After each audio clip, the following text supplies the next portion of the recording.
Okay guys, today we are actually going to build like a simple program through the PyQt. Let's see here. So we are going to just build a simple send message and then receiving the message from the GUI. So here you can say send, and then when you click the send, you will receive the message in this text box. And then when you click clear, it will just clear up the old message on the same box. To do this, alright, let's close this. To do this, last time we installed PyQt Designer, and we created a shortcut, right? So just double click on PyQt Designer. Alright, so this is the first thing that you guys can see. I'll just create a dialog without a button. Here, create. So alright, so this is the first page, and then what you guys can see. If you're a beginner or never used PyQt Designer before, I can explain briefly about this. So there's a widget boxes here, which you can just use as like a drag and drop. So you can get like buttons and stuff, so you can just drag and drop it on your main GUI. And then this is, of course, is gonna be your main graphics for your software. And then in here, there's property editors, which is very important. You can sometimes set the maximum or minimum size through here, or it depends on the properties you're editing. It will have many functionalities. However, the most importantly, the object name is what it matters. So when you create push buttons, something like this, you want to name it differently. Otherwise, when you create multiple push buttons, it will just say push button and -2-3. I mean, you can use it this way, but then when your program is more complicated, you may want to name your property correctly. Okay, and then that's really important in programming generally. So yeah, that's the brief introduction to this Qt Designer. Okay, so we're gonna create a GUI here. First thing we need is the text box, right? So text box in here is called line edit. We just drag and drop, and then we're gonna receive the message. We could receive the message from the line edit here, but then I want to create the GUI that could receive multiple messages and then it saves and record. So I'm gonna use plain text edit here. What this does is that it can take multiple lines of text. So when there's more lines, or like when there's multiple lines that goes over this size, it will have automatic like a scrolls here. So we'll see it later. And some labels to show what this is. And then there was two buttons here is called push buttons. So just drag and drop. I'll say send message, receive message, call it send. I'll call this one clear, and this one, it is line edit, but I'm gonna call line edit send. And this is object name is plain, just plain text edit, but what I'm gonna call is plain text edit receive. Alright, so this thing's done, and then if you have never experienced this kind of GUI programming, you may just adjust the size and the arrangement here, just leave like this, and then you may want to look good as it is like by you're adjusting the size and arrangement by yourself manually. But the problem of that is going to be when you're adjusting the window, like your software program will disappear. Some part will disappear like this. So to prevent this, we need to create the layout, and that is very important also. So here you just control and then choose these two. I'm gonna create this vertical layout, the horizontal layout. So you just click these buttons, and then here I'm gonna do this on this one. Oops, it's very big. Okay, and then for these two, I'm gonna create it. Okay. So what this two button does is there's a horizontal one and vertical one. So it could either, let's say, let's see.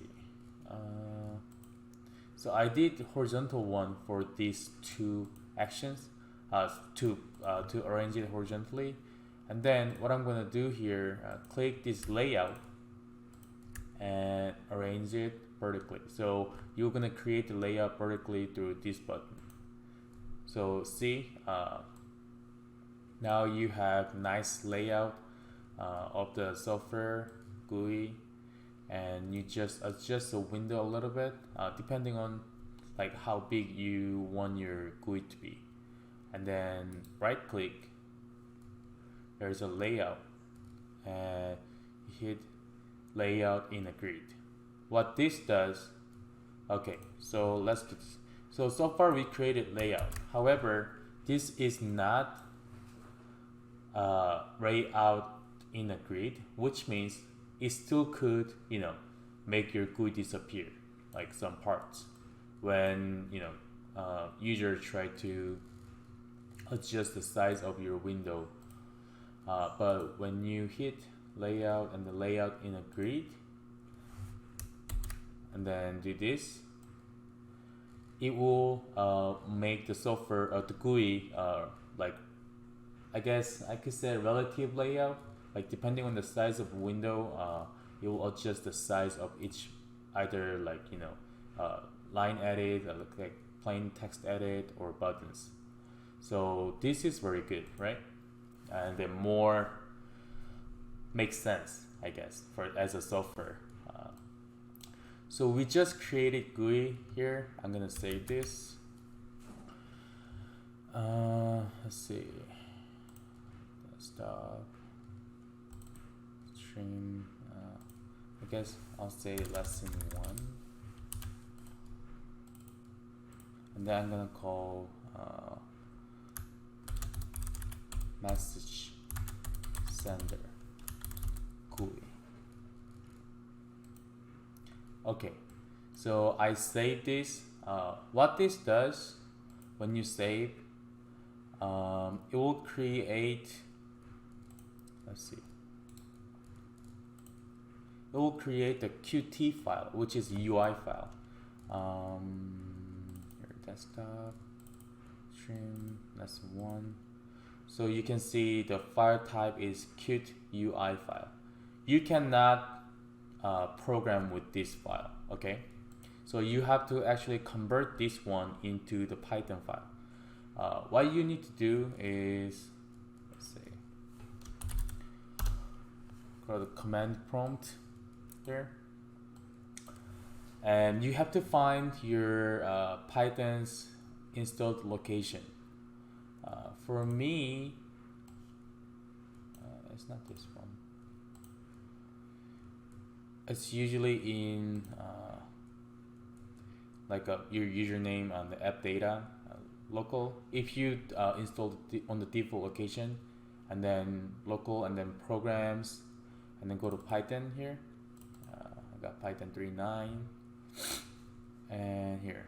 So you see the folder name, scripts. You just go in there and just copy this address, and then cd change directory. So now from the command prompt, you are in the actual Python script folder.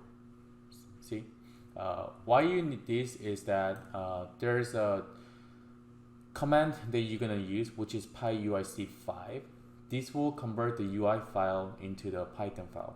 So from here, you type in PyUIC5 and then -x, and from your location you just drag it here, and then it will include all the the location and the file, and then -o. What I'm gonna do is same drag, but I'm gonna make this one as the extension as py, which means Python file. Okay, so we just hit enter. Oh, there's error. Maybe this.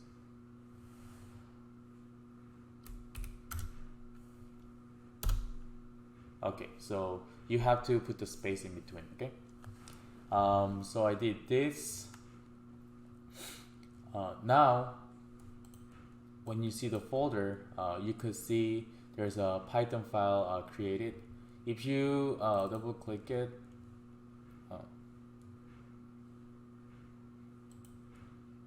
so you can see all the, I guess, code for your UI. What you can do without the Qt, if you don't have like Qt Designer, you could just basically like make, this kind of like you could just program it by yourself, like by creating widgets like a label and stuff. But then it's too much work, right? We are not trying to do like front end like a programming. So that's why this Qt Designer is very useful. It will create the code for you. So today we're gonna finish up the video from here. We're gonna continue the project, actual programming, like implementing functions of each buttons and everything next time. Just leave a comment if you have any question, and I'll upload this programming, the coding on my Git. So just follow the link on the video here. All right, thank you very much. I'll see you guys next time.